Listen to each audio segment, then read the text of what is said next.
Elhamdülillahi Rabbil alemin ve salatu ve selamu ala eşrefil enbiyayı vel murselin ve ala alihi ve ashabihi ve barik ve sellim ecmain.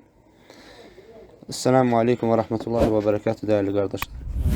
Allah Azze ve Celle bir daha sonsuz hamd senalar olsun ki bizleri öz zikri etrafında yeniden bir araya topladı.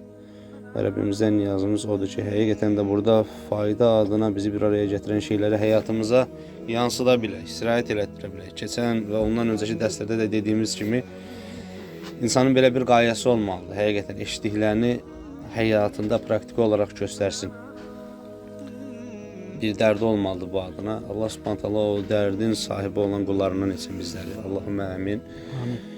Keçən dərsimiz səxavət idi. Bugünkü dərsimiz onun əks termini olan xəsislik və azgözlükdən uzaq olmaq.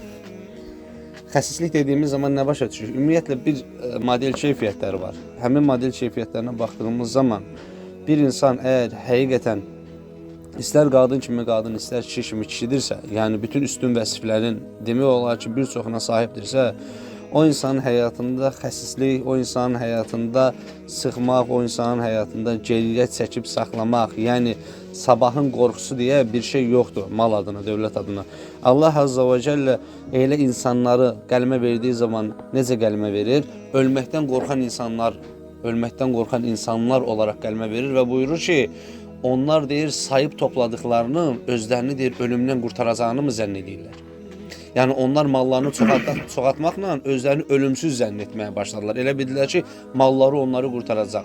Geriyə atdıqları onları nə eləyəcək? Onları uca Allahın onların nəfslərini ölümü daddırmaqdan mühafizə eləyəcək. Daddırmağından mühafizə eləyəcək, daha doğrusu. Ona görə demək ki, bu üstün vəsiflərdən birisi də nədir?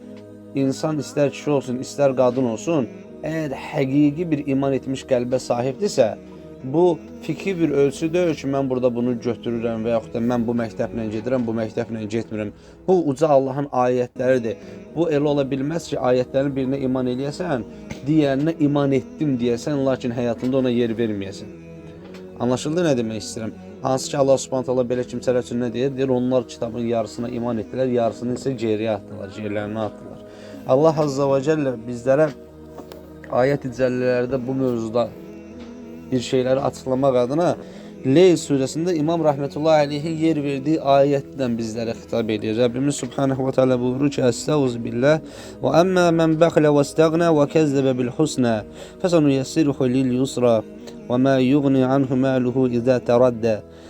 Amma kim malını Allah yolunda xərcləməyə xəslik etsə, yani mal dövlətinə güvənib Allah'a möhtac olmadığını sansa, insan özünün geridə topladıklarını arxaya məsəl üçün belə deyim də depoladığı şeyləri onu Allah'a qarşı möhtaçsızlıq hissi gətirirsə o insanda, o insan elə zənn edir ki, yox, mənim bəlli bir mülküm var, bu mülkün üzərində təsarruf haqqı da özümə sahibdir. Bu mülklə mən çoxlu bir vəziyyətlərdən çıxa bilərəm, ümumiyyətlə mən eləsi bir vəziyyətə düşə bilmərəm. Ən pik nöqtəsidir bu. Ümumiyyətlə mən eləsi bir vəziyyətə düşə bilmərəm. Malının özünə fayda verəcəyini, malının özündən olduğunu zənn eləyən kim idi? Uca Allah Quranda yer verərək bizlərə də nümunə olaraq qiyamət gününə qədər o insanı nümunəyə bir hala gətirmişdir. Qarun idi. Qarundan Musa aleyhisselam zəkat istədiyi zaman, yoxsulların haqqını ona istədiyi zaman dedi ki, mən bunu niyə verməliyəm? Hansı ki bu mənim öz elmimdən dolayıdır. Artıq özündən bildi. Bir mal var ortada, bir mülk var. Bir sərmayə var və bunu özündən bilməyə başladı. Niyə görə? Elə zənn elədi ki, o malı qazanmaq tövfiqini o özü içində formalaşdırıb. O malı qazanmaq, həmən siyasət gərəkdirən o ağılı o özü içində formalaşdırıb. Lakin bunu Rəbbindən bilmədi və Allah Azza ve Celle onu sahib olduğu bütün mal dövlətlə bərabər yerin dibinə götürdü. Canlı bütün sərmayəsi ilə bir yerdə Allah Subhanahu taala onu yerin dibinə çəkdi, batırdı onu və bizlərə kitabında o nümunə olaraq göstərdi ki, heç vaxt, yəni nə badə əlinizdə olanlarla öyünəsiniz və əlinizdə olanları sizi ölümsüz qılacağını zənn edəsiniz. Və Rəbbimiz ayət-i cəllədə buyurur ki, burada mal dövlətinə güvənib Allaha möhtac olmadığını sansa, kim xəslik etsə və belə bir şeyi zənn etsə, zənnində olsa və ən gözəl sözü, yəni la ilahə illallah kəlməsini yalan saysa, biz ona çətin olanı müəssər edəcəyik. Çətin olana çatdıracağıq ona deyir Allah Subhanahu taala. Çətin olan nədir burada? Cəhənnəmdir. Hansı ki Allah Subhanahu taala çətin olaraq niyə göstərir onu müfəssirlər qeyd edir? Çünki Allah Subhanahu taala cənnətin yolunu qullar üçün asanlaşdırmışdır. Cəhənnəmin yolunu çətinləşdirmişdir. Cəhənnəmin yolunu sadəcə olaraq nəfsi onu itələyə-itələyə orada sabit qədəm etmişdir. Allah Subhanahu taala ayət-i zəllədə Şəhr-ü Ramazan ayətinin son sətrində nə buyurur? Yuridullahu bikumul yusra və la yuridu bikumul usra. Allah sizin üçün asanlıq istəyir, çətinlik istəmir. Asanlıq nədir? Yəni Allah sizin üçün cənnəti istəyir. Müfəssirlərdən bir neçəsi qələm alır ki, burada səfər falan, xəstəlikdə onun qəzasını buraxmaq, fidyə ödəmək və s. kimi hallarla bərabər asan olan kök etibarla, yəni ümumi məna etibarla asan olan cənnətdir. Allah Subhanahu taala ki, bu qədər çata biləcək yollar açmışam sizin qabağınıza və yuridullahu bikumul usr. Allah sizin üçün çətinlik istəmir. Yəni cəhənnəmi istəmir sizin üçün. Siz cəhənnəmə can atmağı buraxın. Asan olana meyl edin. Asan olanda sabit qədəm olmağa çalışın. Və Rəbbimiz Subhanahu və Teala buyurur ki, ayət-cəllədə müyəssər edəcəyik o cəhənnəmə və ya dediyimiz kimi cəhənnəmə düşəcəyi zaman mal dövləti ona heç bir fayda verməz. Hansı ki, toplayıb gerisində bıraktığı. Mütəfəkkirlərdən birisi insanlardan birisine sual verir, mal dövlətli insanlardan birisine. Buyurur ki, sənin malın sənə daha sevimlidir, yoxsa varislərinin malı sənə daha sevimlidir? Daha doğrusu, ailə üzvlərinin malı sənə daha sevimlidir. O da deyir ki, mənim öz malım mənə sevimlidir. Deyir, bəs özün hesabını verəcəyin malı onlara geridə bırakmaq üçün niyə bu qədər canfəşanlıq edirsən də, yəni özünə əl qatırsın? Hansı ki, sonunda onlara bırakasan bu malı və hansı ki, sonunda hesabını da özün verəcəksən. Yəni hesabını sən verirsən, zövqünü, səfasını başqaları sürür. Və onlara maraqlı deyil, sənin hesab vermə şəklin, qaydan, orada kimlərlə baş-başasan, səni kim hesaba çəkəcək, bu hesabın sonunda sən cənnətə mi girəcəksən, yoxsa cəhənnəmə mi? Onlara maraqlı deyil. Yekun olaraq onlara maraqlı olan nədir? Yekun olaraq bu mal bizə qaldı. Hətta doğru təqsim edib, doğru miras payı paylamamısan aralarında, üzərinə də bir dənə səni söyəcəklər. Yəni məsələ bundan ibarətdir, qardaşlar. Və Nəbi sallallahu aleyhi və səlləmlə Cabir ibn Abdullah radiyallahu anhu teala rivayət edir ki, Allahın Resulü belə buyurdu: zülm etməkdən çəkinin.